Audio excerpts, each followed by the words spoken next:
Look at us dudes trying to prove, bringing you news with nothing to lose. Mike, Nick, Tony, Wayne, Method Man, we bring the pain. Hey. See, I'm a confessor. We under the pressure. If you looking to find us, we them nothing but Niners. Niners. Nothing but Niners. Nothing but Niners. Nothing but we them nothing but Niners. Click, click, boom! What's going on, faithfuls? The Nothing But Niners crew is back to bring you guys another fun and exciting episode. My guys are here. Over here on this side, I got my man Breezy. He is 49ers BREEZIE on Twitter. What up, big dog? How you feeling today, man? What's good? What's good? What's going on, man? How y'all doing? Good, good, good. And over here on this side, I got my man Tony, NJ Niner fan 499 in the building. What's up, Tony? What's going on, fellas? What's going on? What's going on, Tony? What's going on, Mike? What's hey, up, man. Got a good show going on tonight, man. I like what we're going to have cooking for the peoples, man. Absolutely, man. We got a lot of stuff to get to, man. I want to start with all the formalities, guys. Make sure you hit that like and subscribe button, guys. Very, very important. Turn on your notifications as well so you know exactly when we're going live. Give us a follow on a couple of our social media handles. We have Twitter and Snapchat. Those are Nothing But 9 ERS. It's the number 9. All right, Nothing But 9 ERS. We have Facebook and Instagram as well. That is Nothing But Niners, spaced out. All right, and we also have Twitch. Has not made it to the banner section yet, but we will get it there, I promise. Twitch is Nothing But Niners, spelled all the way out. Everything is together, all lowercase, no spaces in between. Shout out to the Twitch community. Y'all have been holding us down. I really appreciate it. Guys, we also have a website. It is www.nothingbutniners.com. Your one-stop shop for any and everything 49ers from us here at Nothing But Niners. Guys, that is it for the formalities, man. I missed you guys, man. I really, really missed you guys. We're sorry about yesterday. We could not bring a live show. There was a lot of running around and stuff going on. But guys, we are here today, man. We are here to have some fun. We're here to try to talk you off a cliff.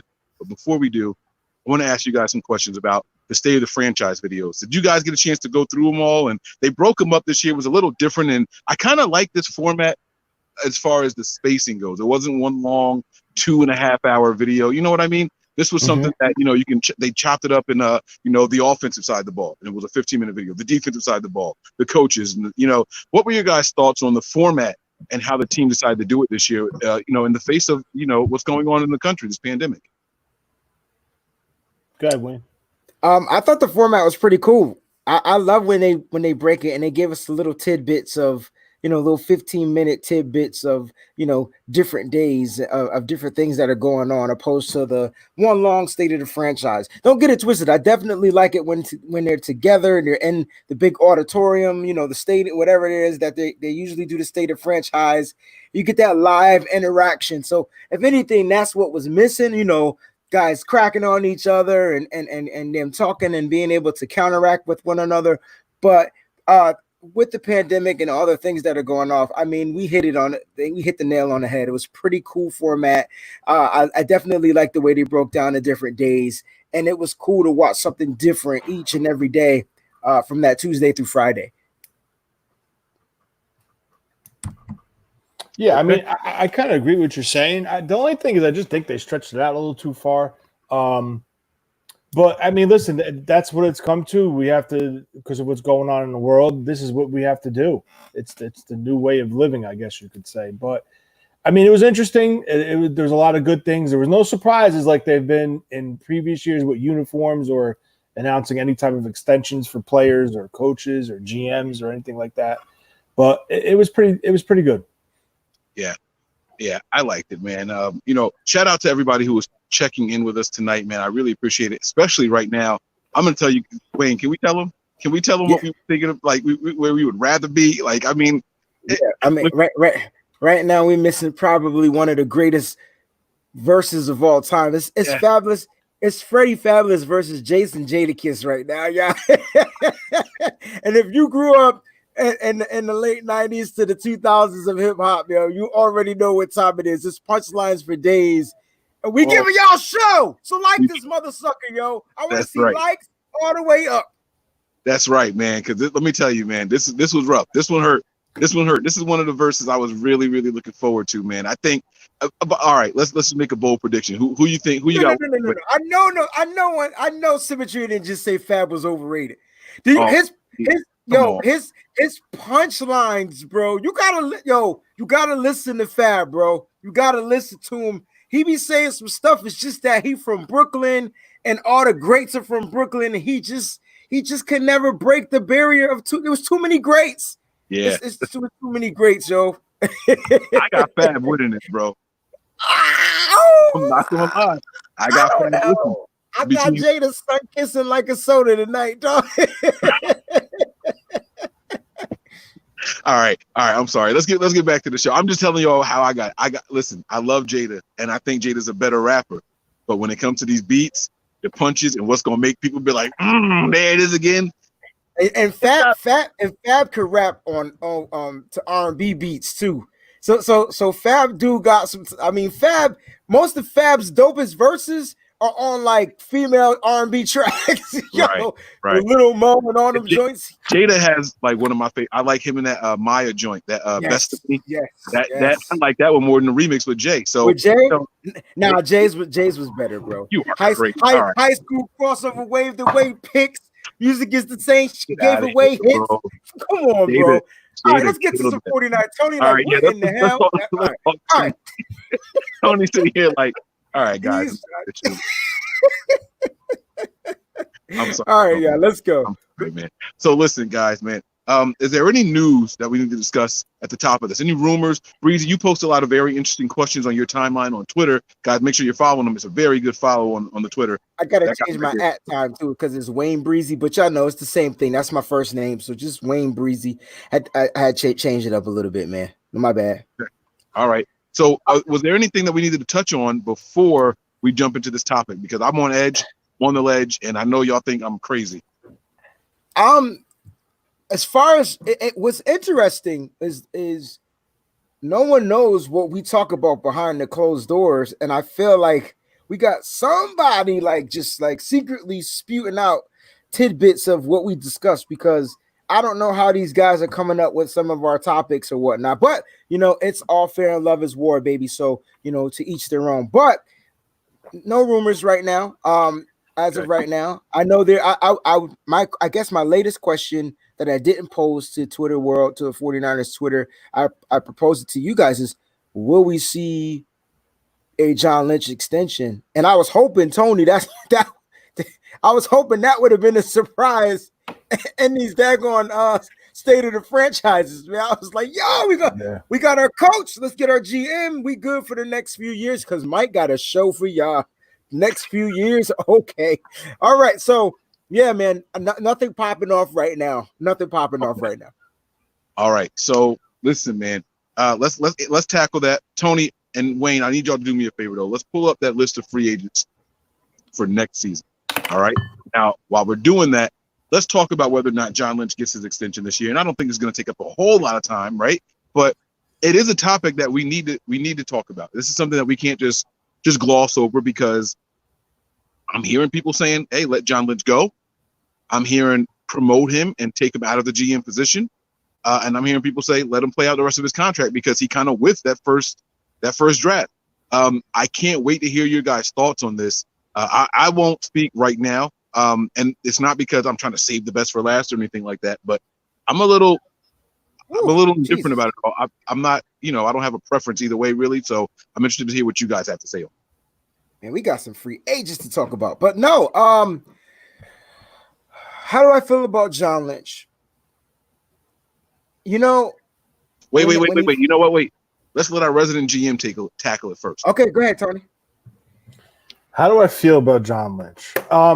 Listen, for someone coming out of the booth broadcasting Fox 5 football, NFL games on Sundays, and coming to the team with Kyle the same year as a package deal, I think he did pretty damn good. I know that first draft was a mess, but we spoke about this previously, and Kyle was in the Super Bowl. So that was the first week of February. By the time they assembled everything, the combine starts by mid to late February. They needed to really trust in the current 49er scouts. And I just feel like John Lynch wanted to make a splash in his first go around. He took somebody from Stanford, classmate Solomon Thomas. It is what it is. He took him, but then he traded back up into the first round, took Reuben Foster. We all know how that worked out. So I think the first round was like, just throw it out the window, because I really don't think they prepared. Because if you look in after the first season, their drafts have been pretty decent. I'm not saying excellent, but they've been pretty decent. They addressed these with McGlinchey. Pettis is still a question mark. Then you go into the following season where they took Bosa. I mean, Bosa's pretty good. I think everyone would agree with that. They took Kittle the first year. They added pieces to this roster throughout the first 3-4 years now that they've been a part of this. For a team that literally had nothing, they made it into something in 3 years. So I think he did pretty good. Now, the question is, does he retain the GM spot, or do they give him a bump? That's what we really need to discuss, because if they want to keep this all together, the same guys working, the same group, he might have to take a step up to the president of football operations, and then Adam Peters will get the GM spot. But listen, I don't think he's going anywhere. I don't. As far as being like terminated and taken out of his contract and going like to another team, I think he's staying with the organization. It's just what role he's going to be in. Yeah, that's a great question. And I guess my question is, what if John doesn't want the bump up? What if he really loves being the general manager? Because when it comes to certain people, they want to prove that they're great at stuff, right? We've watched him mess up, right? And we watched him kindly fix it. And here's the cool thing about John Lynch. And I meant to ask this question too, but I want to know your thoughts on this, guys. 6-10, 4-12, 13-3. Now I'm gonna say it again: 6-10, 4-12, 13-3. What if that second season, if Jimmy G doesn't get hurt on that 4-12 season, what if that was like a 9+, 10+ win season for the team? And the reason why I brought that up is because of the word progression. So we talk about how bad how bad John Lynch drafted in his first year as a GM, but god dang it, with those bad picks, we went to the Super Bowl, yo, and we still got one of those bad picks on the team. I know it's funny, Mike, but you gotta understand, like, he messed up and he tried to find ways to fix it. Like he tried to, you know how you making the cake or whatever and it don't come out right, and you got to kind of start shaving off, just to make that junk even and whatnot. And that's what he was doing. He did it. So 6-10, 4-12, due to the injury to our quarterback that they traded for. They said, let's go get us a franchise guy. And then all of a sudden, 13-3 and to the Super Bowl. Now, I believe, like Tony said, this, we talk about, here's something I know you guys don't hear anymore because we heard it season 1. Have you guys heard the words brick by brick lately? So my point is, like, at first it was brick by brick. Like, look, we're gonna take this one day at a time. That's what we're gonna do, brick by brick.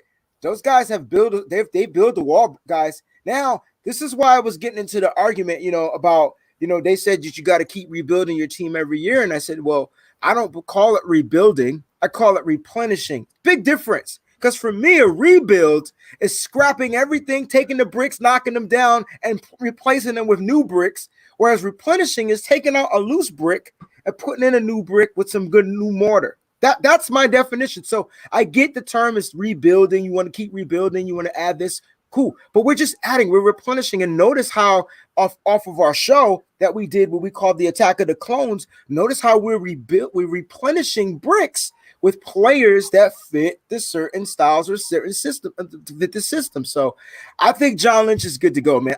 I'm not sure, Tony, if he wants that bump up. But if he doesn't take the bump up, why can't we just bump Adam Peters to team president and let John Lynch stay at the GM? Is that a bad idea? I don't know. I don't think I don't know if it's a bad idea, but I don't know. I don't know if they would do it, to be honest, to go from player personnel to president and then just keep John Lynch there. Whatever, like I think they have such a good rapport working with each other. It doesn't matter who has what title. So even if Lynch does get that bump, they're still going to be working with each other. You're right.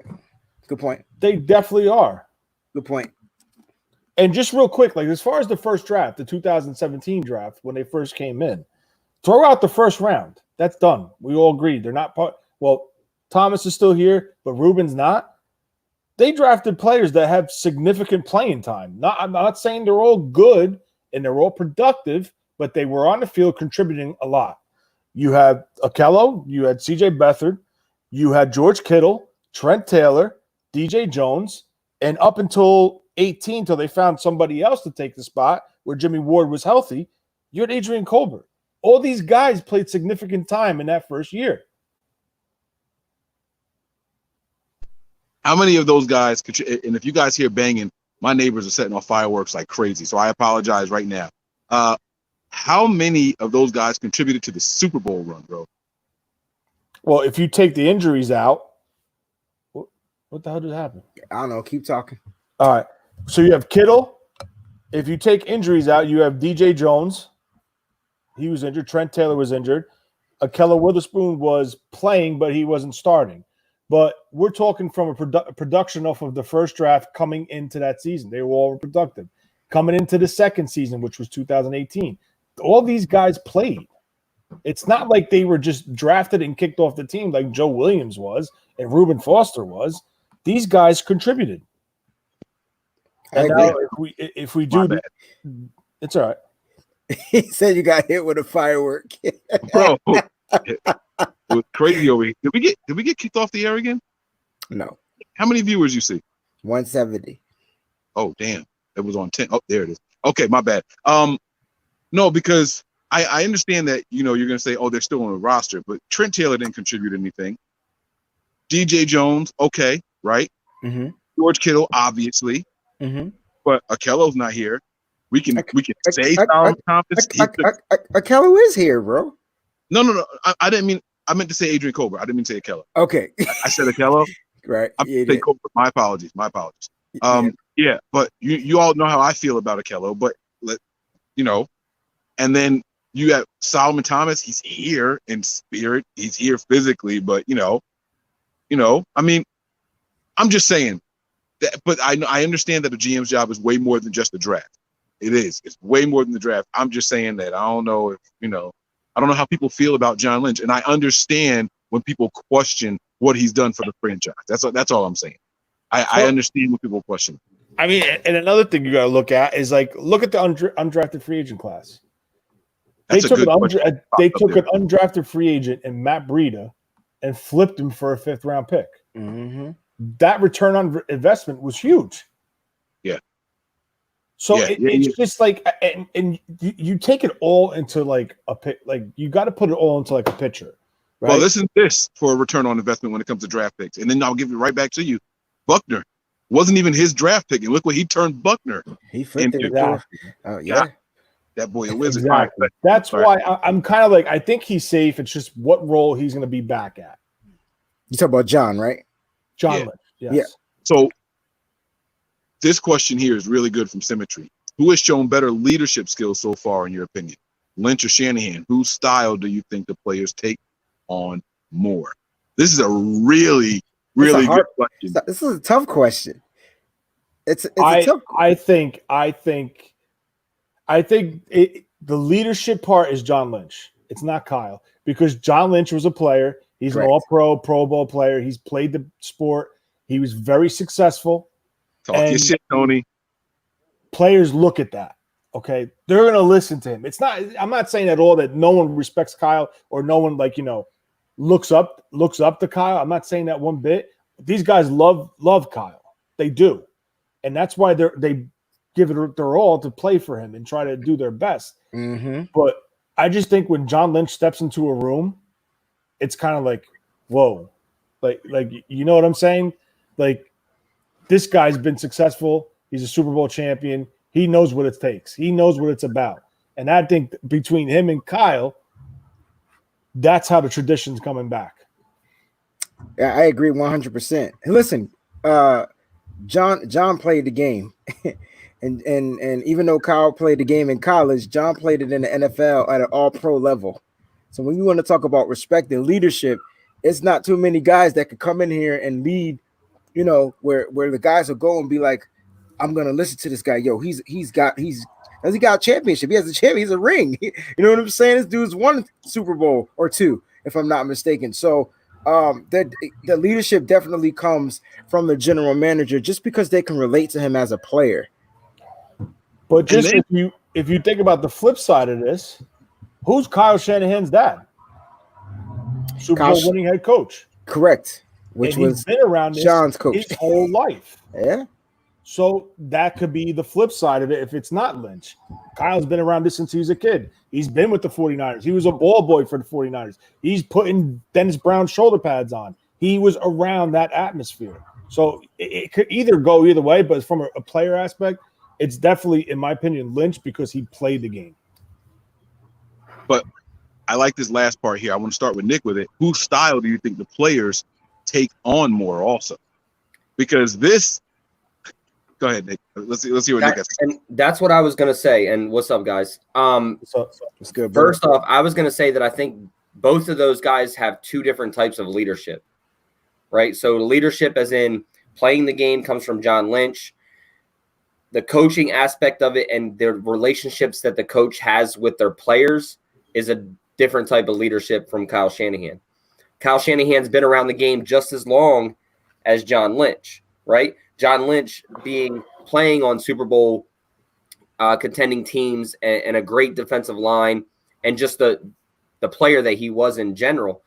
I think there's two different types of leaderships there. I wouldn't give it to one or the other because I think that their leaderships, that's why they work so well together, right? So Kyle is good with his play calling, on-field stuff, where John Lynch can see the vision of what Kyle Shanahan wants and helps fulfill that vision. And then on top of it, knows a lot of people throughout the whole entire NFL, which also helps Kyle get things that he needs. And then Kyle Shanahan, being who he is, brings that leadership to where guys want to play for him. You heard Trent Williams when he came back, right? When he came back and said, me and Kyle Shanahan talked about this when we were in Washington, that we would meet up again. And to keep those type of relationships and leadership that Kyle Shanahan has kept with players, and then to add a mix of John Lynch in with that, those two leadership roles just kind of mold together and just become one big type of leadership. So I wouldn't give it to either one. And then Mike, what was the second part of the question you said? Whose style do you think the players take after me? I think the players follow Kyle a little bit more because you hear him when they talk about what kind of head coach are you playing for that's wearing like Yeezys, right? He's in with the product now that is in the world, right? He's the whole Kaepernick thing when that went down, the Black Lives Matter stuff, he has their players' backs. And I think that these guys follow their player or follow their coach because one, he's dominant on the football field as a head coach. Two, his style and his music game and all that are up to par with all these young guys that are in the locker room. So he's like another player on the field. So I think they follow suit on that. And then John Lynch is that guy that's over top. That's like, okay, we need to do this, such and such, and let's put this together and do it that way. So I don't know Kyle, his personality, but he seems very laid back. He seems hip, in tune with the younger guys. But I remember watching John Lynch and the electricity he played with, the fire. And I see that all over this team.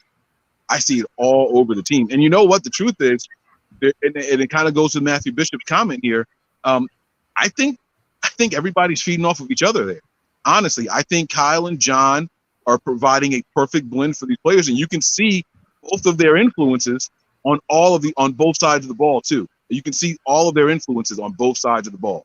You know what I'm saying? So it's a really, really good team chemistry. And then Matthew Bishop's comment here, we appreciate the contributions, everyone.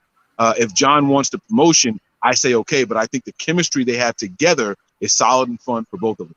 And that trickles down to the team. It starts up top. We already know how that goes, and it trickles down to the team. So guys, listen, man, we're going to jump into the meat and potatoes of this, and I'm going to ask you guys to talk me off a ledge. because I was thinking about I did a show. I was a guest on Niners All Day, Dre and Braun's show, and one of the questions they did, they went down this list of free agents and were asking, who should we keep if you were the GM? And I went through it all willy-nilly, and I was honest with all of my answers. But then I started thinking about it this year, how the salary cap is probably going to be affected. And we're going to end up probably losing money in the salary cap. And I thought back to how long that list was and what made the Niners special last year. In my opinion, it was the depth. I think the depth is truly what got us to not just, a couple of wins, but got us to the Super Bowl. You look at who our lead running back was throughout the postseason. You know what I mean? Look at the pieces that were there on the defensive line and everyone contributing, right? You don't have the 49ers success without the depth. I'm not sure we can bring the depth back. So the question is, how big of a window do we really have here for this team, right? Previously, I was like, oh, man, we can do this for the next 5 or 6 years. I'll be honest with y'all. It might be like this year, and then, all right, let's see what happens next year. Because we can't bring all those guys back. Do you guys have that list pulled up? How many? I have it pulled up. We have 37 free agents going into next season. All right, so we have 37 free agents. Am I clear about that? You guys heard that? So we have 37 guys who we may not be bringing back. And I think when you look at it is a lot. It's a lot out of your 55-man roster or whatnot. Some of these guys don't even play. So now, some of these guys that signed 1-year deals, this correct. To fill up the 90-man roster. Correct. Some of these guys have never contributed to anything other than filling in the spot. But the majority of these guys are key pieces, and that should be an issue. That should be something we talk about.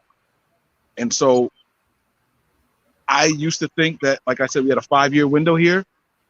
I'm not sure about that anymore, guys. I think we got to win it this year, because next year this team is going to look really, really different. Talk me off this ledge. Tell me I'm wrong. Tell me that there's some magic formula that I don't know about. I understand we have $63 million, but $63 million when you have to bring back 20 guys, don't go that far. It's not going that far. Well, I mean, it depends on how the contracts are structured. And we've all been saying, Parag. The salary cap comes from the year from that year prior, correct?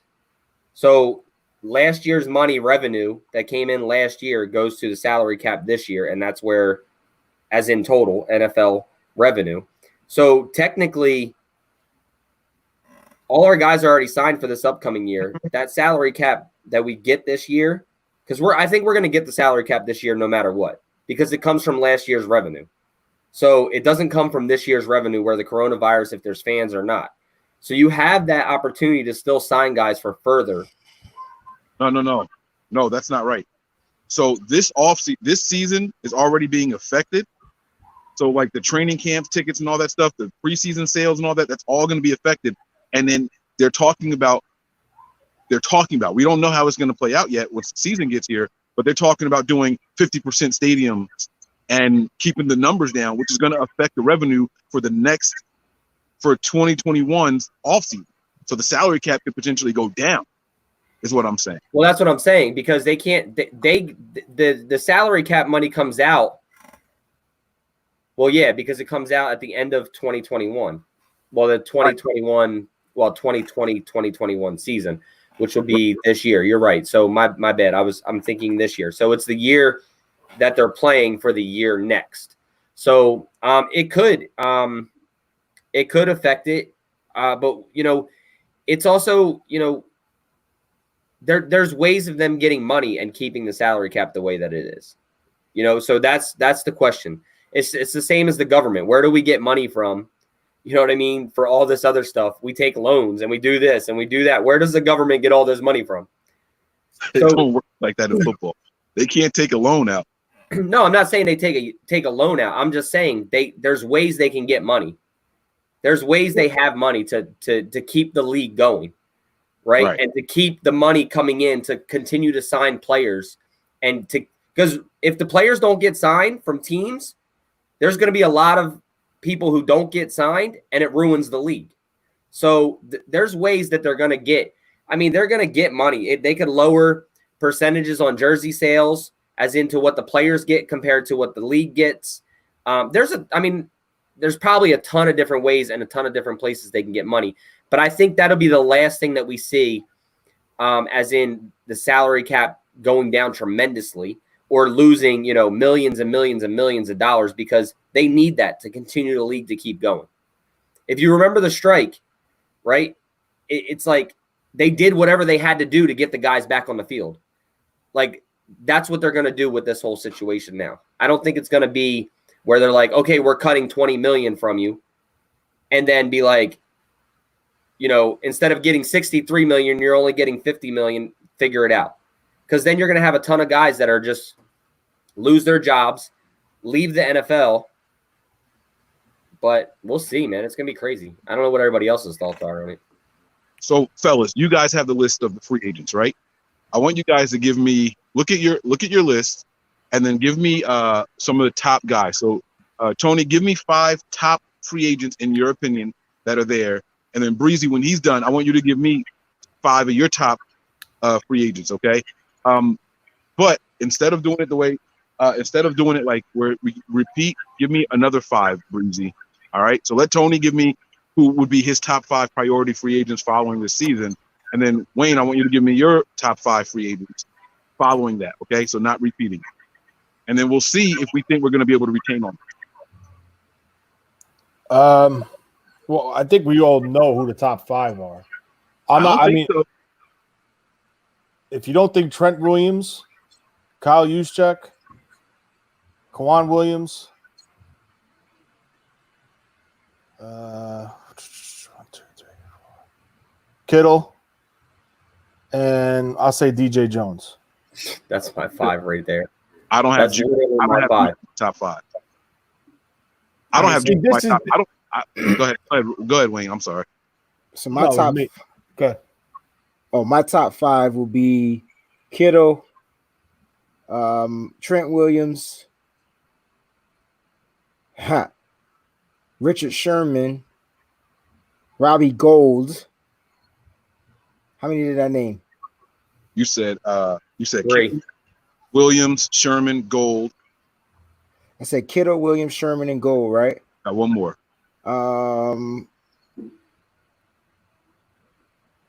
And I think Mosley. See, now here we go. I don't have Gold in mind. I feel like you don't need him. We can get another kicker. I don't have Sherman in mind. We tried that, and that didn't work. No, that's not true. That kicker. That is true. He missed one kick that was important. That was it. So what? You just said the key word, important. Right. How many kicks did Gold miss in the beginning? He missed the one kick that he could have had. How many did Robbie Gould miss in the playoffs? How many? I'm just saying, dude. When he wasn't injured, when he wasn't playing on a hurt glute or whatever he was injured, and we said, "Oh, was the injury earlier in the year?" And then he just kept playing, and then that's why he was missing things, and then they finally sat him. So maybe this list is wrong because they're saying Gould is not a free agent. He is. They have a team option. They have to exercise the option. Yeah. Which, by the way, don't they have to announce options selected by teams before the season starts? So I'm wrong. Not this year. He's got a 2-year deal and then an option. So I need to pick another player. To a 4-year extension, didn't they? No. It was a 2-year with a 2-year player option. Right. Both years after this season are options. But I thought the team. Now I could just be saying that about, like, you know how they do with the 5th year option. They have to announce it the season before, right? So I don't know if that's how it works with options for those kind of deals. I don't know, but that's why I listed on that list, Breezy. So you're not looking at it wrong. I got to pick 2 more players though. I think it has to be in 2021 because he's under contract for these 2 years. Last year and this year. Yeah, I'm looking up the list for 2021. Right. That's what I'm doing. Let me pick 2 more guys. I'm sorry. I picked Kittle and Williams, and Tony picked them too. So our secondary is decimated. While you're looking this up, our secondary is going to be decimated following the season, right? We have offensive linemen that we need to bring back. We don't have let's look at the secondary guys that are on here. You got Tart, you got Mosley, K'Wan Williams, Witherspoon, you got K'Wan Mosley Williams, and Witherspoon, Jason Verrett, and Dante Johnson. Sherman. The whole damn secondary except Ward. But I said I picked Sherman already. Oh, and Jalen Tabor. Yeah, but I'm not sure. Is that? I got a question. Jalen Tabor. Is that the other Tabor? Like, there's more than one Tabor. Well, because Tease I only too, right. What's his first name? Tease Tabor, right? Tease Tabor. Is that Jalen? Because I don't know who Jalen Tabor is. It's got to be Tease Tabor. Because he's a cornerback. Right. I just don't. I didn't know. Maybe that's his real name. So yeah, that must be his real name. Oh, and Marcel Harris is a free agent too. Bro, our secondary is decimated, man. Yeah, but Mike, here's the thing. You're not asking what type of free agents they are. That's the problem. Yeah, we have 30-something free agents, but 3 of those guys you just named are all protected. Are what? Protected. They're restricted free agents, or they're the ERFA, whatever that is. Exclusive, right. Whatever. So exclusive rights, yeah. The team has the first rights to them to negotiate a contract. If you're the ERFA one, you usually sign back right away, like they did this past season with Mosley. But no, what you mean? Not Mosley. Mosley's a restricted free agent this year. Yeah. Oh, okay. But see, don't those contracts give those guys more money, and it's like all guaranteed if you do that? That's not like what happened with Kendrick Bourne and Matt Breida. Yeah, but their numbers are lower. It's not like a restricted free agent tender at the 3.25, which was a second round tender. If you are ERFA, you sign basically whatever that flat line is at that position. So it's on the same scale as what your rookie position was? Yes. Okay. So all these guys that we're naming are all protected in the secondary, minus Sherman, K'Wan, and Tart. Which are big names, by the way. They are, but let me ask you this. When was the last time under this regime did they spend big bucks on a cornerback? This team values a corner. Richard Sherman. They didn't even spend that big money on him. $9 million is a lot of money for Richard Sherman. It was $13 million. What? His salary, his contract $9 million. $39 million, wasn't it? He's making $9 million. He's making $9 million this year. As his base. As soon as we make it to the playoffs, he's making more than that. This team doesn't value the secondary. They don't. They value the front of the defense. And it's obvious because who's the highest draft pick that they've taken? Keller Witherspoon. What round was he taken in? 3rd. Okay. They went with this year. But that's because, Tony, they do want the pressure up front. Correct. But I think once they have the pressure up front, they probably would look to value at a cornerback higher up in the draft. I understand that, but all the money you're investing in that front, you can't have high-end players in the back. You can't have like Byron Jones, who signed for $90-something million. That ain't happening with this team. It's not the way it's structured. Right. But that does okay. I get what you're saying. So how about this? Let's do it this way. Because I understand where we're going with this, right? Let's look at this list. Let's figure out who we have to bring back, and if we think $63 million is enough to cover everybody that we think we need to bring back in order to keep the Super Bowl window open. But why can't we keep the Super Bowl window open and bring in new players and bring back what we can afford? Like I don't get it. No, because you can't bring back that entire secondary. No, I know. So we have other guys. You can though, because they're not going to cost you an arm and a leg. Not those younger guys. Not going to cost you an arm and a leg. And neither is Mosley. Neither is Mosley. If he gets what he wants, he's going to walk. Emmanuel Mosley, like Wayne just said. Jason Verrett, if he plays healthy this year, he's gonna play another probably year contract or 2 years. Then K'Wan Williams is probably going to be K'Wan Williams and Richard Sherman are probably going to be the two that would demand the most money in that contract, in that system. Okay, so let's start with them. Do you guys think they should get the most money at their positions? Hell no. They're 32, 33 years old already. Right. I don't know. I didn't see a back in K'Wan Williams play. I'll pay him what he wants. But he's only playing nickel, though, guys. Like, how much? No, he's out there a lot. Go ahead, Tony. I see Tony. This is good. That's the thing. The positional value, right? Right now, I think it's going to come down to Akello and Mosley. When it comes to next season, who we're bringing back, they're going to let these two battle out and say, "Oh, who's going to be the next step in part going forward?" Because they're both out under contract. One's restricted, one's unrestricted. Okay, so now the winner of that comes back. The other one doesn't, and that's where, like, I don't know who said it. I think Verrett or Mike, Wayne or Mike. Verrett could come back to this roster if he shows something. So that's now a lower end free agent. Richard Sherman. I don't think anyone's going to fork out big money to sign him. I don't. I mean, it's not a knock against him, but you saw what happened in some situations where he was facing speed. There's a couple guys that got him. So he might come back on a team-friendly deal that could be heavy incentive laden.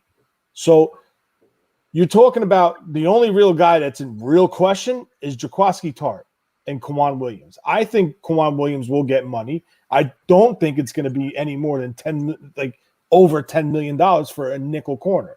Nickel corners don't make that type of money. Yeah, that's what I was trying to say. Yeah, no, especially when you're restricted just to play inside. Now, so my question to you guys: can he line his behind up on the outside and cover just as well? I've never seen him line up on the outside. That's why I said, Mike, he was a nickel corner. Like what? Like how much do they make? Because he's only used. I know he's on the field a lot, but he's only used and those patches. That's why I said that him and Sherman will, if they come back, will be the two highest paid guys to come back in that secondary. Look, nickel is underappreciated. You need a really good nickel. You cannot just let somebody play in there. What if DJ Reed steps up? Because he plays nickel too. DJ Reed has had chances to step up in his dookie. I'm just saying, anything is possible, bro. No, you're right, Wayne. It's totally possible. It's totally possible. But if I'm paying $6 million a year for Kwan Williams compared to $5 million or $4 million a year for DJ Reed, I'm taking the $6 million. Yeah, but DJ Reed's not $4 million, right? He's not getting $4 million a year. Well, you could utilize DJ Reed in a return game, and in that he needs more reps. Like these guys need more reps, and with Kwan being a free agent, this is why I said, why can't some of these guys that we have in the clone stash just step up? We talk about Tart, but Tavares Moore could play there, right? We're not talking about him. Like we've seen him step up and make plays, so I don't understand why we're so worried. I know we're going to be losing a lot. I don't know if we're going to lose all 37, but I know to have 37 free agents is atrocious. But some of these guys could come back, like Nick said, on these small deals, and then we have only 20 free agents to deal with. Depending on what they are, if they're ER like Tony was saying, unless they're unrestricted, restricted, exclusive rights, it really depends. And the thing is, this is what helps us right here, right? And Mike said it in the beginning of the show, or when I jumped in, is the depth that we had got us to the Super Bowl, right? Mm-hmm. Those depth pieces are guys that can jump in and fill in for cheap after these big name guys go. Army, how many defensive linemen are on that list? You guys got the list still pulled up? Of course, Mike. What kind of question is that? All right. Here we go. We got and when I read these names, all of these dudes were hurt. All right, so Ronald Blair, let's see, DJ Jones. I don't know. Willie Henry, he hasn't played it down yet. Kevin Givens, Kerry Hyder, he hasn't played it down for us yet. Kevin Givens, and that's your defensive line. Okay, that's it for the defensive line. Correct. So we bring back out of those four that you guys just named, 4 or 5, right? Who would we bring back out of those? I would bring back priority. I would say Kevin Givens. I think I would bring back the cheaper of, but that can still be as productive because you're gonna have Kinlaw. So with Kinlaw, do we need DJ Jones? Yeah, yes. DJ plays the middle, plays nose. So does okay. I think. All right, so but doesn't Kevin Givens play nose too? This is the thing. This is why I've tried to explain this to you, and this team stacks its roster for when it comes time to make decisions like this. Thanks for the contribution, Craig. If DJ Jones balls out this year, he gets, let's say, 8 sacks. He's healthy all year. He balls out. He's getting paid. You have Kevin Givens in the background. You have the guy they gave $110,000 guaranteed in Deron Daniels, a nose tackle. There you go. They have pieces in place for when it comes down to make this decision. Now, is it coincidence that Richard Sherman's a free agent this year and they have Tim Harris sitting there?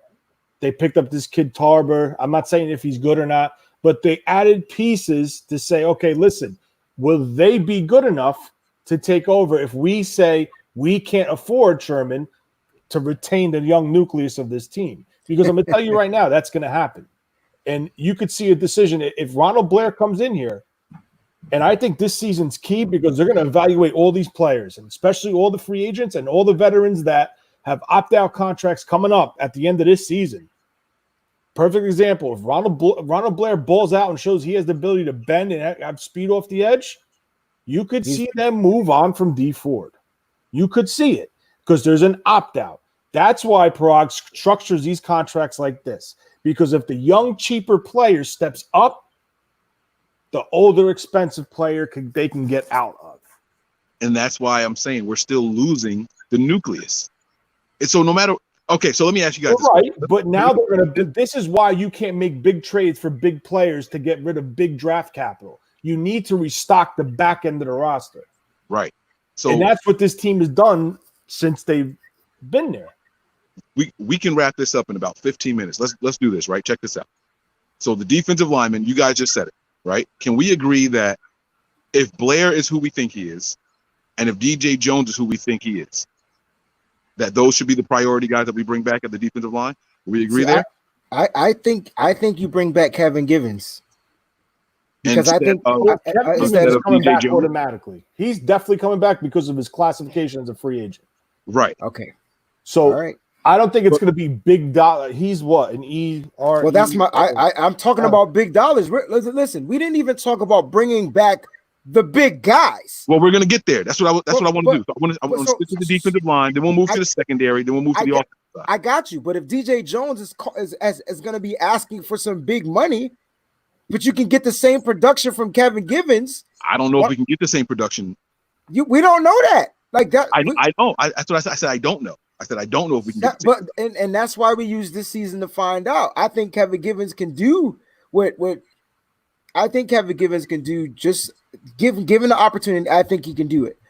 Just like we thought DJ Jones could do it given the opportunity. He was given the opportunity. Kevin Givens doesn't get as much reps. I think this season he'll get those reps. But my question is, if you had to pick between the two due to budget, because we're trying to bring back these guys that we ain't talked about yet.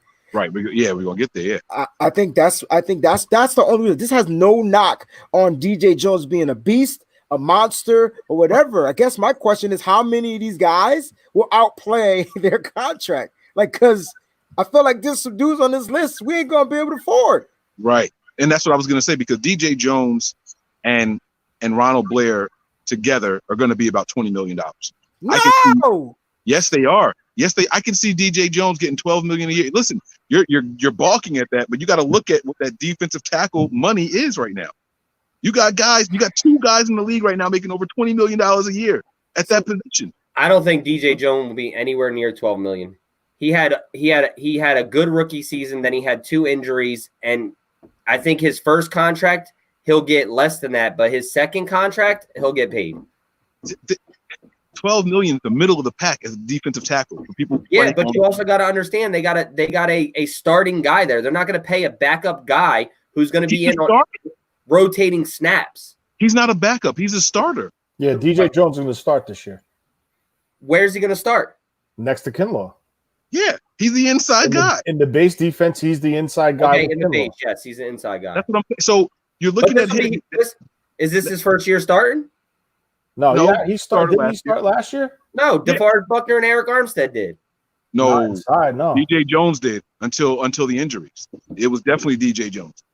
He earned the start. Eric Armstead played inside, and DeForest Buckner played inside, and Ford played outside, and Bosa played the other side. And then when Ford got hurt, Armstead moved to the outside. DJ Jones moved inside. That's the nickel when they started like that. Right. Jones was the starter. Their base defense, Armstead is the strong side end. So you're not starting your first round draft pick? He's gonna start. Oh, I didn't hear saying that. I didn't hear that. It's Okay. going to be Jones and Kinlaw on the inside. And then Armstead and Bosa on the outside and base. So that's what I'm saying. Now you're going to. So now Kevin Givens will be able to come in, rotate with Jones and get those reps. Right. Now the other thing is with Ronald Blair, he's not going to top of the line defensive end money, right? He's not going to sniff that $17 million. But that's why I said I can see him getting 8, right? That's a huge discount if he's who we think he is. That's why I said those two guys are going to get around 20. And that's just those two positions. So we got to find something there. Let's go to the secondary. Let's figure out 2 guys in the secondary that we should bring back. Just give me the guys that you think are going to have the biggest impact. And hey, we should probably bring those guys back. Yo, I didn't know that Jadakiss wrote Puff's verse in Victory, yo. Yes. Yo. All right, I'm sorry. Jada Penn is nice. And that dude looked like a banana right now, all yellow. I'm gonna have to watch it tomorrow. I'm mad. Oh man. So in the secondary, guys, let's try to agree on just 2 names. Okay. To bring back. Unrestricted, right? Unrestricted. Yes. So the only unrestricted guys are Sherman and Tart and Williams and K'Wan Williams. And okay, talk about it. Now everyone's screaming, "Oh, we want Adams. We want Adams." Can we throw that away? Can we say that Adams isn't likely to happen? Because if it does, that's even worse for the salary cap, right? Do we agree on that? Not if he pays his contract out. It's not. His contract is at $10 million. He's got 2 years left on that though. On $10.7 million. So you're looking at what, 6-7 million for this year, and then I don't know how it breaks down, but I don't know. I want to focus on who we got. Like, you know, I don't want to throw the Adams thing out there, but because it's just a rumor. But let's just focus on the 4 guys we need. Right. So that's what I'm talking. So let's focus on the guys. You got 3 of them there. Let's pick 2 of them if we can. If we can only agree on 1, then that's fine. This is tough. Who's the one out of that group that you're bringing back? You gonna bring back 34-year-old Richard Sherman? My guys get K'Wan Williams. But now, just a question: if he hits the market and someone's offering him a 4 or 5 year deal, do you do it? K'Wan Williams. K'Wan Williams. Talk, Tony. Okay, the guy's 30 years old. Now, just hear me out. Now, this is where they got to get like frugal with their roster. Oh yeah. If he's willing to come back for a 2-year extension, whatever, he'll be 32 at the end of the deal. We could talk, but I'm not going to give him a 5-year extension and expect him to play at that level for 5 years. I understand we structure deals to protect us, but when he got hurt, who played slot corner? It wasn't Reed, was it? Mosley. Yeah, Mosley played. DJ Reed is a strong safety. They gave him a shot though at nickel. They gave DJ Reed some reps at nickel. Yeah, but now like he got burnt. Well, a lot of people got burnt. If you make that decision now, you're going to be like, okay, Mosley's younger, K'Wan Williams 30. The Jets are all from a 5-year deal. We could bring back Mosley on this. So now, does that happen and they move on from him? I don't think Tart is coming back because I honestly think if they don't make this deal with Adams, unless Tart comes back on a team-friendly deal, if the team decides to make a deal for Adams, I honestly think because those 2 could be so interchangeable, I think Jimmy Ward flips to strong safety and Travarius Moore plays free safety because he's the only safety that had an interception this year. And Jimmy, both of them. Can't Jimmy Ward also play nickelback as well? Jimmy Ward plays everywhere in the secondary. He can play anything, and that's why I think they prioritize him because this team loves versatility. So, yes, sir. With that being said, I think if they decide to move on from Tart, you see them make the flop. The cheaper, inexpensive younger kid goes into the free safety role where he feels comfortable. and has some interceptions. And now you're like, okay, so now we could put that money somewhere else. But the only downside to this is if they decide to make a deal for Jamal Adams, Jaquiski Tartt's salary of $9 million is wasn't accounted for our cap space next year. So now you're going to be taking from the cap space because he's still under contract for 2 more years. Mm-hmm. So now you're going to be lowering the cap space. But I mean, if he's willing to play on his deal, and if they feel he's going to be such an instrumental piece in his defense and a building piece or a franchise piece, if you will, going forward, they might do it. I don't know. But you also have other players in the background. You have Marcel Harris, okay? He's not the greatest in coverage, but he will light you up versus the run. And it could cause turnovers. And he's inexpensive. So that's why I said in the beginning of this show, they're really not prioritizing this secondary. They're investing in their front 7. So my question is this then, because that's a great point. And if you let's say none of us pick Richard Sherman. We're moving on from Sherman, right? Who and mostly and Witherspoon, we only picking one of them. Who in the hell is going to be on the other side? Well, they brought the kid AC in this year. They have Tim Harris from last year, who every press conference you hear John Lynch talk. He's the first guy he talks about.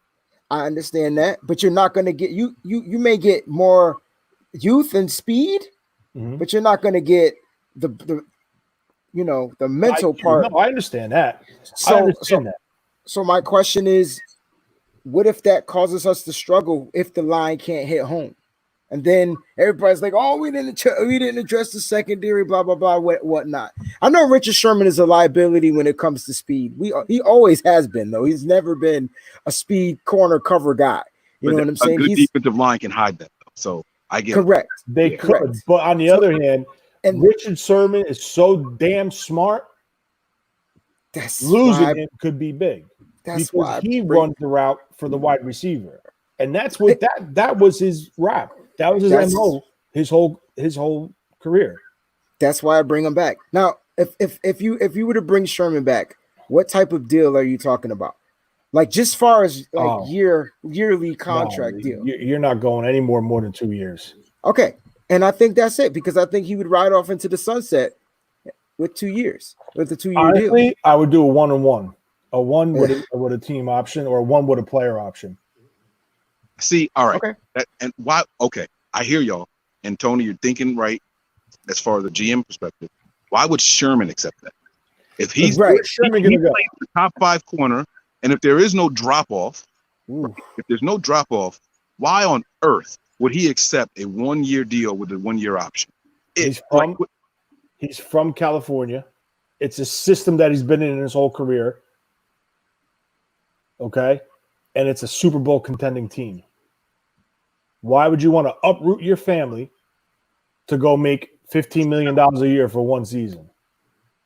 Because it's more money? Because and it's more guaranteed. Yeah, that's it. There's more guaranteed money. Look, Richard Sherman's not a dumb guy. He knows he's at the end of in the NFL. 100%. I agree with you. But look at the contract. Look at the contract he negotiated for himself. It's not a big contract. It's a big incentive-based contract. It is. It's $13 million this year, guys. That's what I'm trying to tell y'all. Like it's not a small contract either. Yeah, but now just on the books, Trent Williams is going to make the most money, guys, this year. Like Trent Williams will make all $13.6 million of his contract. Richard Sherman on the books is going to make $9 million. I don't know what the incentives are.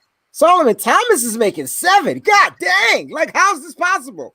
Like, and then Jaquiski Tartt is at 6.5, Juice Check's at 5.25, and then Robbie goes at 4 3/4. Jesus, man, this kicker's getting paid. Those are that's the rankings of how high these guys are getting paid. Well, you forgot Jimmy Garoppolo because he's not a free agent. So I'm only going off for the guys that are going to be free agents. I'm sorry, my bad. I meant to say that. I don't even know what the rest of the players are getting paid, but just off of the guys that are going to be free agents in 2021. Trent Williams is making the most, and I feel like, oh my god, I don't care how long this show is, because we got stuff to talk about, man. We got stuff to talk about, guys. Like we haven't even tapped into Trent or Kittle. We didn't even touch Kittle. Like we gotta figure this out. If we have $63 million, how in the heck does this happen? It don't. That's why I'm panicking. Well, That's exactly why I'm panicking. The team has full control of Kittle right now. Okay, because Yeah. if he decides to hold up, Yes, and he holds out more than 5 consecutive days, they could he's dock screwing him. himself. Okay, that means they could. He his doesn't money, get right? credited for the season, Oh, and he goes to a restricted free agent status. oh, So That's if fancy. if he holds out, he's hurting himself. So now the team has full control. So he has to play. there goes the holdout. Okay. Hold so now, out. This is the thing. If he plays the season, he's going to be 28 next year going into next season. Right? They're going to franchise tag him to protect him. If they do decide to move on, I'm not saying they are, but they're going to leave their options open. So he's playing this year. Next year, they have full control of him again. So if they decide to get rid of him, they're gonna trade him. But now you got to ask yourself, 28 years old, looking for 17 plus million a year over a 5-year deal. Now, this is where the 49ers have made a 360 from where the way they used to be into the new way they are now. And it's New England Patriots theories. And that's the way they're running this franchise. Damn, that's what I wanted to talk about. I'll save it for next show. Well, go ahead. So Richard Sherman's not making $13 million this year, Mike. He has a cap hit of $13 million, but that $3 million. We're talking about the salary cap and what these players are accounting against the cap. The cap next year. You were saying that he's making $13 million this year. He's not. His cap hit is $13 million. Right. Well, the reason that it's $13 million is because his signing bonus was paid out in 2019 and 2020. But that doesn't matter to the league. The league is only concerned about your cap hits. They don't care how you structure it. It's the cap. Right, hit. but that's what I'm saying. I'm just saying you were saying that he's making $13 million this year, but he's not. His cap. His money is already counted into the cap. That's what I'm saying. His money was already counted into the cap at 13. I thought he At was 13. making 9, but okay. No, you're both right. He's making 9 right now. His cap hit is 13. That's what I've been saying all along. Well, you said earlier that he's making 13. I'm telling you guys he's making 13, but he's not making 13. So that's why I just wanted to make sure it was clear. Cap is 13. And that's what we're talking about, because I think the cap could potentially go down next year, not up, like not even staying the same. I think it could go down. So if that's the case, it's not getting any easier. That's what I'm saying. So there's a whole bunch of other positions we haven't talked about. What free agents are along that offensive line, guys? Trent Williams. Trent Williams is the real one you got to talk about. That's it. Okay, I'll shut up. He's right. Well, I want to know the rest of them though. No, I know that. We know Trent Williams is the focal point, but who else is there? Go ahead, Wayne. Daniel Brunskill. Sean Coleman. He's a free agent already? He's protected. He's protected. He's not unrestricted. Oh, because he's ERA. Okay. ERFA. I'm sorry. So don't name any of the ERFA well, ones. You just tell me them all. It's okay. Leonard Wester, whatever the hell that is. Sean Coleman, I think I said him already. Tom Compton and Trent Williams. Okay, so we all agree that Trent Williams is the name there. What do you guys think about Brunskill? Jake Brindle, center Jake Brindle. Are we going to exercise this contract or the rights for Brunskill, or are we going to move on? Don't we think it depends on if the rookie that we drafted in the 5th round pans out? Oh, McKivitz.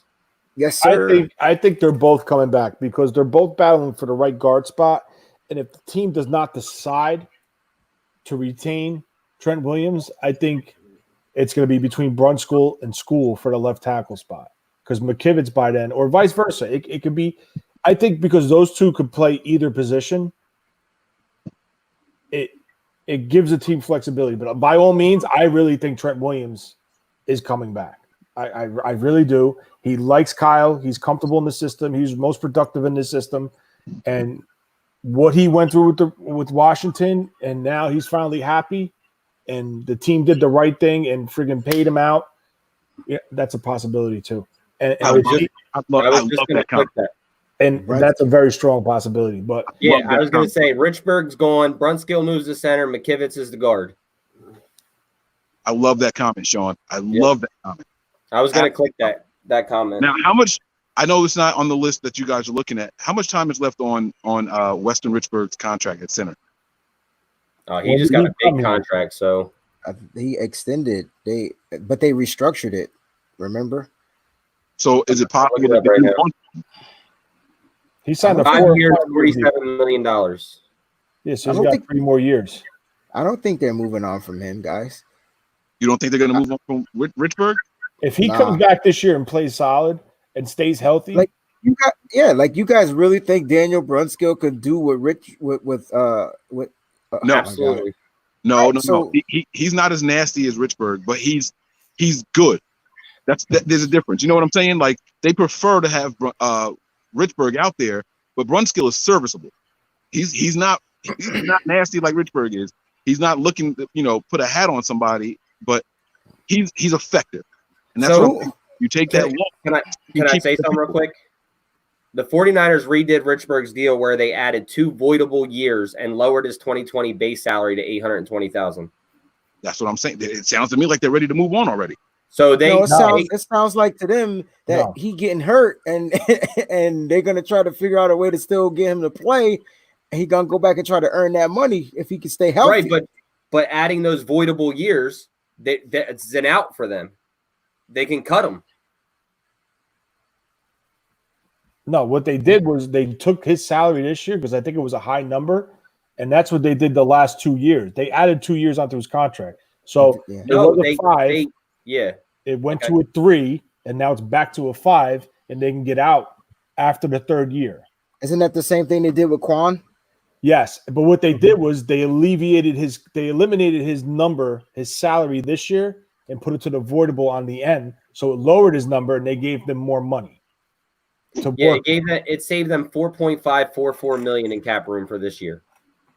This is a tough one, guys, because we don't have a lot of money, and we have to bring Trent Williams back, or do we not have to? Is Justin School going to be up to par by then? Like you get what I'm saying? Now don't look at me like that. Because Justin School is not a Trent Williams. I get what you're saying. I understand that, but we're talking about like budget players, right? Justin School had a decent rookie season, and maybe a year under Trent Williams, he just progresses and they move on. I don't know. That's not what I want. Don't look at me like I'm crazy. I'm just saying I'm trying to bring back Trent Williams, guys, because if you want your Super Bowl window to be 3 to 5 years, you bring back the left tackle and you bring back the quarterback, right? Like that's what you do, and you make sure that you got a pass rushing defense, because you could probably plug any of those guys back there to play cornerback. All they got to do is tip a ball, right? So this all goes back to what I'm saying, that you have to keep – people keep saying, oh, we can move on from D Ford. Yeah, we can, but if we're not going to have good corners back there. You got to keep – I didn't say we should move on from D Ford. I would like to keep Ronald Blair, but I never thought that Ronald Blair, what Tony said earlier, I never saw that. I didn't know that would be the replacement for D Ford, the Ronald Blair. I never thought that. I know Ronald Blair's good. They gotta be. I know. If they want to keep this nucleus, the young nucleus together, they gotta be smart with their money. And if you have go ahead. No, go ahead. You have D Ford, who's gonna listen. I could be wrong. I'm not saying they are anyway. I'm just saying that because of that it is a possibility. Why do you think they didn't extend Jimmy? They didn't renegotiate Jimmy's contract. You know why? Because if they did, it voids out all those other opt-outs. So God forbid Jimmy fell on his face. I'm not saying he is, but if he fell on his face, they could get away from Jimmy. That's why they get away from Jimmy. Do these deals the way they do. It's the same. If they get away from Jimmy, the Super Bowl window's gone, right? Huh? If they get away from Jimmy, the Super Bowl window's closed, right? No, I'm not saying they are. I'm saying if he did it, let's say like this year he bombed out and he comes back this year and throws another egg. They could walk away from him and only pay him like $1.5 or $2.5 million. The only way Tell me. I can't see Jimmy bombing out, bro. No, I'm No, not. he didn't say he will. I'm not. I He didn't know. say he will. I know. I'm I just saying not the way even they trying to. structure the way they structure their deals. They're protecting themselves at any time where they need to pull a string on somebody. That's how they're doing all their contracts, pretty much, basically. I get it. And it's smart because look at the predicament you're in. If they gave the Kirk Cousins deal to Jimmy Garoppolo, this team is screwed. You cut him, you owe him whatever that number is, and that's it. Yep. It counts against the cap because it's fully guaranteed. You can't structure deals that way. I've seen some people making this comment in the comment section, and I kind of actually agree with them. I don't even think D Ford's the one that has to worry. I think Quan Alexander is the guy that has to worry. I think D Ford is more of an impact player on this defensive line, and you have young linebackers that can take over. And you remember last year, they don't even know this year if whatchamacallit's going to play Mike, Dre Greenlaw. He played it all last year when Quan was hurt. Well, I thought Sam. Warner played Mike. Oh, Sam. Mike. Sorry, I corrected myself. Sam, Mike linebacker, Fred Warner, and then the outside guy, Will. Right? So the Mike and the Will, Dre Greenlaw played, and the Sam where Dre Greenlaw started. Until Quan got hurt, he moved into the Will. And the Sam is not on the field as much, and they don't even know if Quan's going to play Sam or Will this year. They might keep Dre Greenlaw at Will. So now you have a high-paid guy playing how many percentages of snaps as a Sam? Nah, they're gonna go and they're gonna put that defense back the way they anticipated it to be before injury. My thoughts on Quan is that the players really, really like Quan. I was watching the defensive thing of the state of the franchise, and they mentioned him too many times. Papa said something about, and he wasn't even on the show. Papa said, this is the first time I've seen Fred Warner without a ball in his hands. What's going on? He was like, that's something that Quan taught us. Like the ball is everything. Ball is everything. Get to the ball. Get the ball. Hold the ball. Force it out. Right? That's a mindset that this team, you got to remember that we were at the bottom of the league in turnovers, and then all of a sudden we're towards the top, right? It's a mindset. I don't think they want to let him go because of what he means to his peers, the guys in that locker room. If you let him go, it's a weird message. So I'm not saying that's not possible. Look, they did it with Buckner.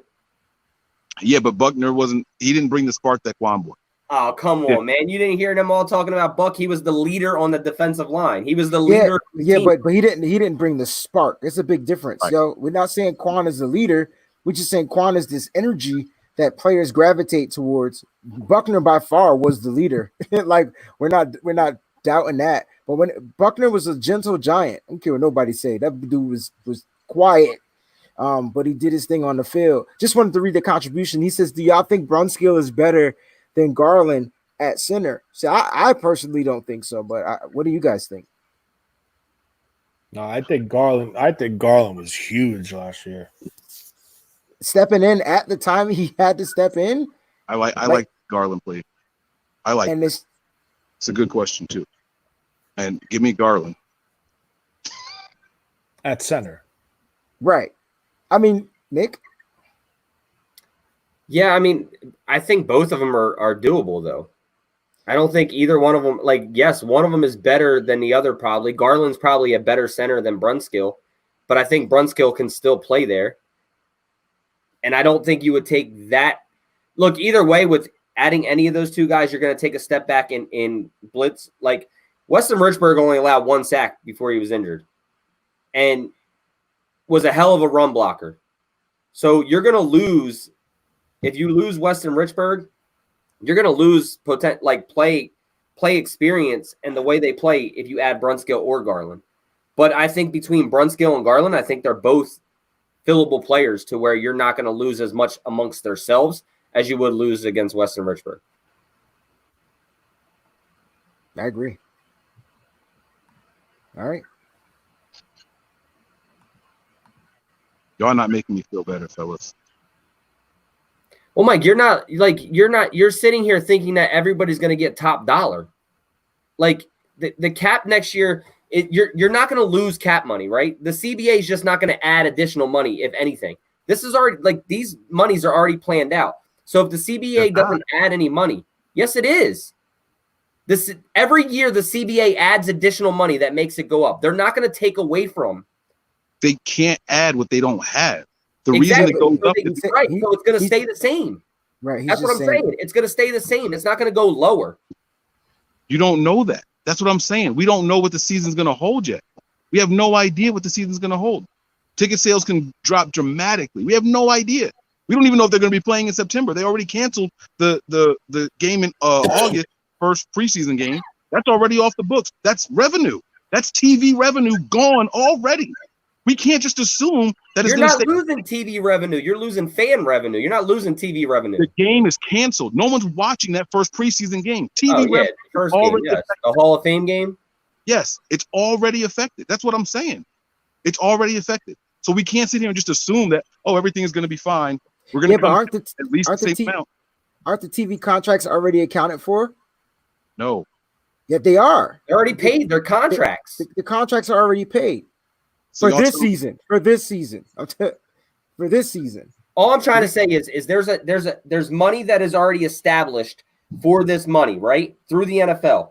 Okay, wherever they get it from, right? So people pay for their, season tickets, whatever it is. Well, the season tickets I'm not going to count in there because that's refundable if they don't have any fans at the games, right? But I didn't know it was refundable. The CBA adds additional money from wherever they get it from each year to make the cap continue to grow and go up. The money that is already there from last year, I could be wrong, but I don't think they will take away from what is already there. Each year you see the cap gain money because the CBA adds money. That money that CBA adds is the revenue that they get from that year. They don't just go into the season blank with no money. It's the NFL. It's a multi-billion-dollar company. I understand all of that. What I'm saying is they could cap it, though. They might restrict it somehow to protect themselves. That's the only thing. Right, and that's what I'm saying. I think they restrict it to where they don't make any changes. They don't add to it. They keep it the same. That's a restriction. Going into 2021. Correct. You get what I'm saying? Right. And that's what I think we're all trying to figure out. Mike, are you saying that the money may get lessened? Listen. Do you guys think that contracts are made with the assumption that the salary cap is going to increase marginally every single season? Yep. Yes and no. 100%. 100%. That's my point. If there's no increase, all of a sudden numbers seem a lot more. That's my point. But there's no contracts that are being distributed until you know what the cap is. We're talking about all free agents in 2021. I know that. And what I'm saying is if the cap doesn't increase, now all of a sudden the contracts that you gave out that are getting larger as the contracts go on, all of a sudden they account for a higher percentage of your salary cap than what you anticipate. But isn't that why teams in a bond? But isn't that why we base the number off of what we have, not what we are? No, I see what Mike is saying. I see what Mike is saying. Mike's trying to say is like, you see how we structure our contracts, right? Year one, Jimmy's salary was like $40 million in year one because they had ample cap space. They could be like, I'll give you a perfect example. What's his name? Eric Armstead. In 2022, his third year of his deal, 2022, his cap number, I think, is like over $20 million. Mm-hmm. But they knew once they agreed to this CBA that the projection was supposed to climb. But if there's no money, does the projection still climb? Because if there's no money coming in, how do they allow the climb to take place? Now, just a real quick, I read something online that allegedly if there is a season and fans are, well, not fans, but if there is a season, field level, 8 rows back is going to be all banners of advertisement to help offset the loss of not having fans in the stands. So now the question is, does that equal the revenue of what that stadium was sold out? It's probably more. I don't know. From It depends on who between does it.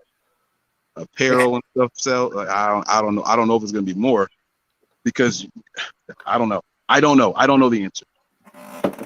But it will be income and it will be revenue. All I'm trying to say is, and is the revenue from the CBA, and this is why the CBA doesn't meet every year. The CBA meets at a certain time. They set their standards of what they're going to add. They do all their things for the players, how much money is going to be added to the cap space, all that other good stuff. The cap itself is set. Like it's already set. They don't go in year on year saying, well, I wonder how much money we're going to make this year and hope that we can hit our cap numbers of what each team is allowed. That's already set. It's already pre-managed. Yeah, you're right. Right. You're So right. that's what I'm saying. I don't think they're going to take away from that. Their restrictions may be the CBA doesn't add additional money. That's it. You're right. But here's the difference. You're talking about the 49ers. They're small market teams that depend on revenue from the fans to make and eat, make ends meet to pay out their overhead. And if they don't have fans, they can't pay their overhead. So if they have to, we can't afford $250 million. We can only afford $210 million. They got to get rid of contracts. This is what you can't talk about the Niners because they're an upper echelon franchise. But you talk about the small markets, the Detroits, the freaking, I don't know, like teams that are not good, like teams that are not consistently in the playoffs. Like when we were before Kyle came in, we were a laughing stock of the freaking of the league, and we couldn't even freaking afford to sign a guy off the street because our cap was so screwed up, and with the increases. So I don't know. I just think I can't see them saying here it's going up it's going up $32 million. Go ahead, run with it. Like I can't see how that's going to happen. Well, we will see what happens, man. This is a stressful situation for me. Some people, not so much. And hey, I get it. I understand both sides. But I'm very anxious to see what happens with those 30 guys that are out there. How many of them actually come back?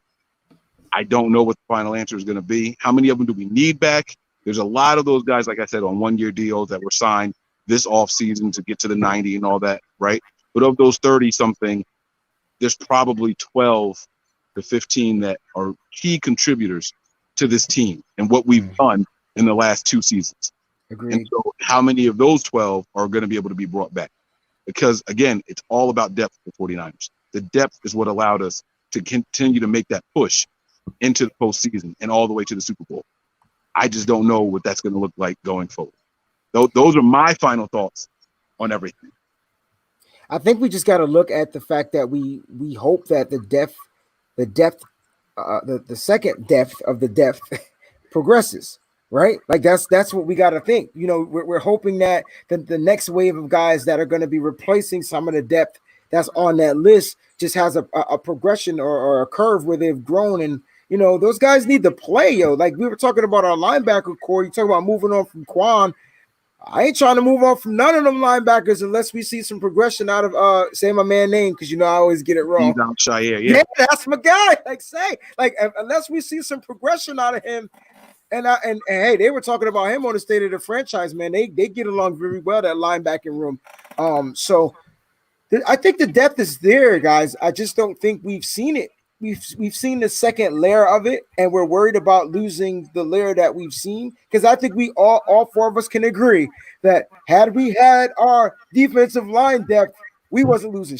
We weren't losing that Super Bowl. We would have won the Super Bowl probably by like 23 if we had Ronald Blair, DJ Jones. Like, just name our depth on the line. Like, those guys rotating. We were playing our defensive line was guys we picked up on the street because our depth got injured. So I get it. Depth is key. We talk about it all the time. It's just that we got to see which depth that we have that's going to progress. And then we'll know how to check off some of these names off the list, man, because we can't bring back 37 guys on $63 million because that's the number I'm going off of. I know that's what we have. Regardless, I think whether if the cap goes up, I think we're capped at $63 million. I think that's what Nick was saying. You're going to get what you're supposed to get as far as that money going up, we won't know. I don't know if it'll go down. I don't know. But my final thoughts are, let's win a Super Bowl in 2020, man. Because winning sometimes cures a lot, man. You know what I'm saying? Yo, I'll come back for $1. Yo, Cam Newton playing for $1 million. I'm just saying. Like, winning cures a lot, man. So we win a Super Bowl, you might hear some different stories, and we might be having a different show and a different conversation about these 2021 free agents. Go ahead, Tony. No, I mean it's way too early to determine this, but I mean we can lay out like the ground, the basics of it, and try to figure it out. But you're not going to know till this season's over. You got to see, even if there is a season. The 49ers are the only team that can't report to the state to their headquarters right now. Like no one's talking about that. They're still not allowed to go there. That's a big problem, and the test run is going to be the NBA and the MLB. And if shit flares up with these teams during their half seasons, you could kiss NFL goodbye because it ain't going to happen. They're not going to allow it to happen. They're closing down bars, and the governor in Jersey just said that's it. There's no more. They were supposed to lift. They were supposed to lift the ban of eating inside of a restaurant. They just shut it down in Jersey because they reopened in Connecticut. He just shut it down today. It's done. That means Connecticut will be shutting down soon. So, shoot. These are all things like, and someone in the chat said something about revenue sharing. Well, if you're not making revenue, what revenue are you sharing? Like stocks or something. I don't know. Yeah, I mean, cryptocurrency. Bitcoin them. Bitcoin. But I mean, it is what it is. I mean, I'm with Breezy, man. Just win a damn Super Bowl this year, and we'll figure out the rest. And to be honest with you, excuse me. To be honest with you, if there isn't a season and revenue gets lowered down, how many restructures are there going to be? And players are going to take the restructures because they want to stay in the league. Because teams will just start cutting big money contracts instead, and players just won't have anywhere to go. They'll start restructuring. They'll figure it out. The NFL is too much revenue in this world, and people get paid off of it, ads and all that other stuff from the NFL, to just let slip away. It's not the AFL or anything like that. The NFL is one of the biggest businesses in this world, and they're not going to let it fluke. So I would hope that they wouldn't, and I don't think they will. It's not a little side street bar, you know what I mean, where it's a mom and pop shop. The NFL does a lot for this economy. So I think it's probably one of the biggest things they protect. I'm hoping there's a football season. I know that baseball is supposed to be kicking off. I know that the NBA is supposed to be kicking off at the end of July. Just got a news flash that DeAndre Jordan has tested positive for COVID-19, and he was on his way to the bubble in Orlando. I don't know if there's going to be a basketball season because, at least football has some time. I don't know. We don't know anything, but barring there is a football season, guys, I think and listen, Mike, these are great points, man. This is a great show, a great topic, because as a business, you have to prepare for 7 years in the future. Like, you know what I'm saying? You got to know how your stuff is going to be mapped out.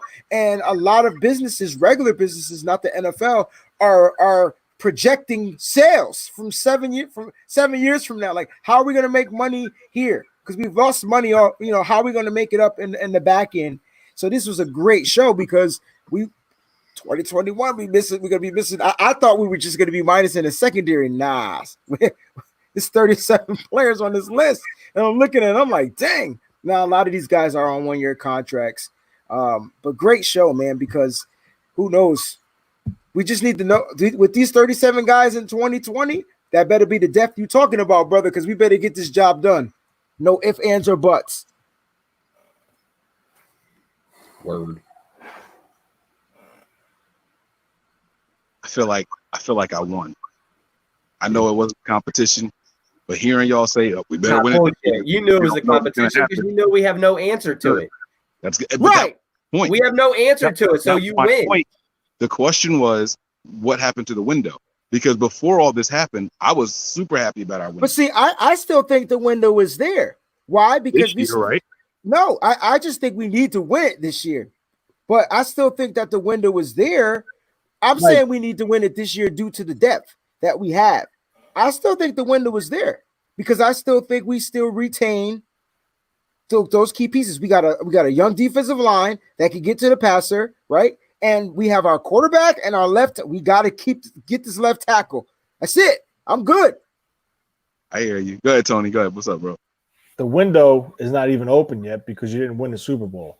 Once you win the Super Bowl, that's when your window opens. Oh, wait.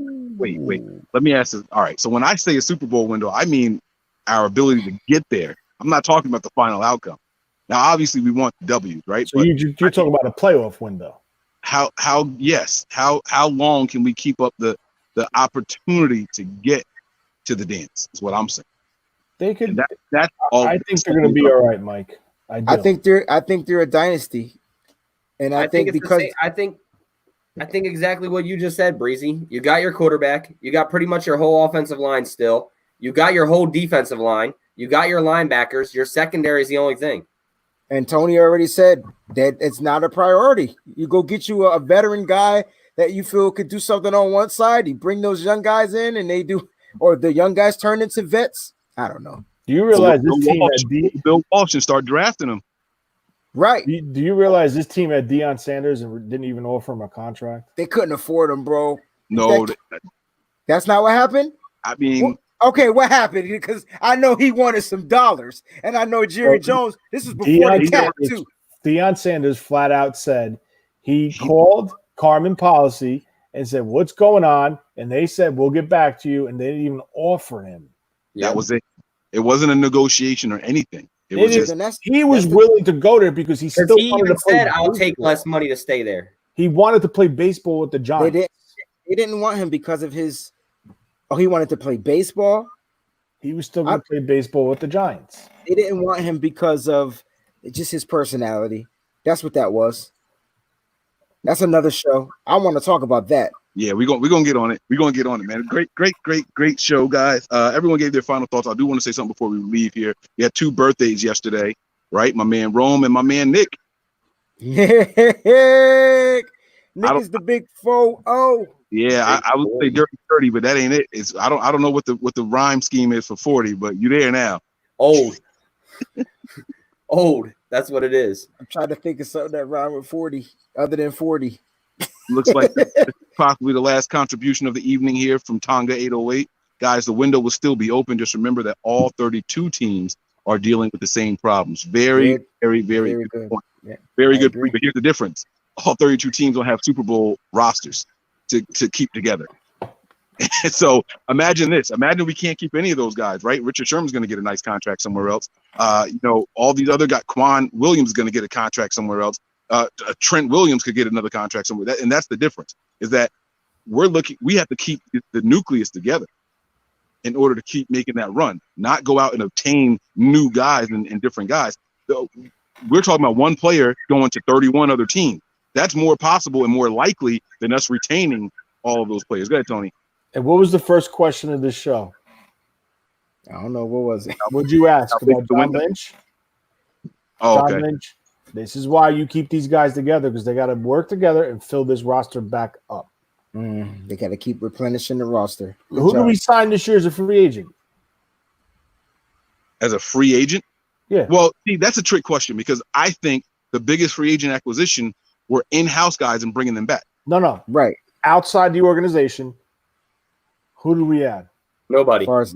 We added the linebacker. We added You don't even know his name. Arizona. You don't even know his name. The dude from Arizona. That guy. But that's what I'm saying. There's no big name pieces. There's no big name numbers, contracts, and players being added to this, because they know 2021 starts hitting the fan. 2022, it's going to hit the fan. 2023, it's really going to hit the fan, because what do you think Nick Bosa is going to want? He's right, bro. Because the big names that we do have, the pieces they added. Quan was a free agent, right? But everything was through trade. See, we're not used to this. We're not used to this because we sucked in the draft. Right. And now we're finally hitting on our draft picks, and it's coming to the point where they need new contracts. McGlinchey, Warner, Bosa, who else? Tomlin's going to need a new contract soon. Then next thing you know, Kinlaw's going to want to need a new contract. You got Warner, McGlinchey. Yeah, it's all coming up. It's pieces. Like you got, if you want to keep on top of this, look at the New England Patriots. They don't sign nobody. They signed the biggest signing they ever made was the corner from Buffalo, Stephon Gilmore. That's it. Everybody else is, we'll take Philip Dorsett on a 1-year deal. You know what? We'll try Antonio Brown on a 1-year deal. They're not going into their future assets. And now you wanted this team to get back to the promised land. They built the roster to get them back to the promised land, and now you got to switch your beliefs and how you pay people, how you structure deals, and how your philosophy through the draft and philosophy through the free agency. We signed Joe Walker, Travis Benjamin, Kerry Hyder, 3, all to 1-year deals. You also got to remember, you heard John Lynch himself. He said when we came, John and Kyle actually, he said when I came here, we had to add in free agency because we had no team. Because people were like, "Oh, you haven't done a lot of free agency marks." He's like, "We build in the draft now." Like that was to get us established of getting our offense and stuff put in when they did those 13 free agents the 1 year when Kyle and John first came. But other than that, they've barely added in free agency. So they're gone. Yeah, those days are completely gone.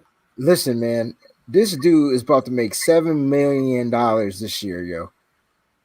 He has to play. Like he has to ball out. He has to. $7 million. What are you talking about? Solomon Thomas job.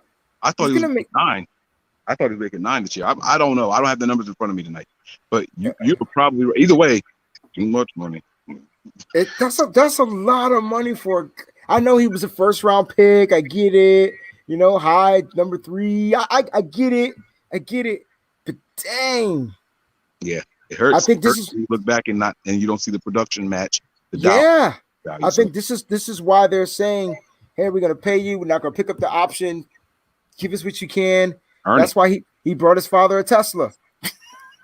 Get it now because he might not opportunity later. Yeah, man. That's it, man. All right, guys. Good show. Any more final thoughts before we wrap this one up, man?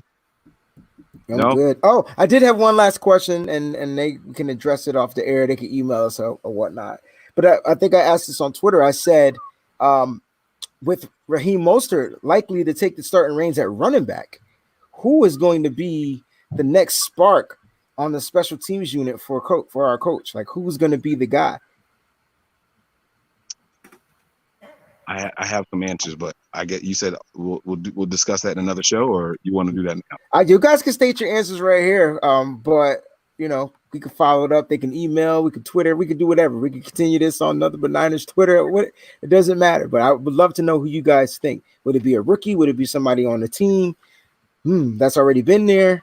It's a good question. Yeah. Just as a gunner? Well, just to fulfill his spot. Who's going to be taking his spot? Right. And see, you can't say Mosley because Mosley was a hell of a gunner too, right? But now people are talking about being Mosley's right. Yeah. Is he still do that? You know what I mean? Now, you got Tavarius Moore. You got to keep in mind, right? If you're considering a guy like Mosley, kickoff and punt is when the other team is getting the ball. So now he's got to turn around and get right back out there. It's not the same thing with a running back because we kicking off, he's going to the sideline. All right, we should save this for another show. You ran 60 yards down the field, now line up the corner, and they're going to target you deep, and now what happens? You get what I'm saying? This should be another show, huh? Yeah. It's great question. Great question. Yeah, it's going to be a lot of fun, man. We got a lot of my guys. I'm seeing some names, though. I know who my guys. You want to say it now, or you want to save it for another? We'll do it on another show. We'll do another show, guys. Okay. Show. This was solid, man. Guys, thanks for everybody, man. I appreciate you guys. Good to have the whole crew back, man. I miss you guys. This was a lot of fun.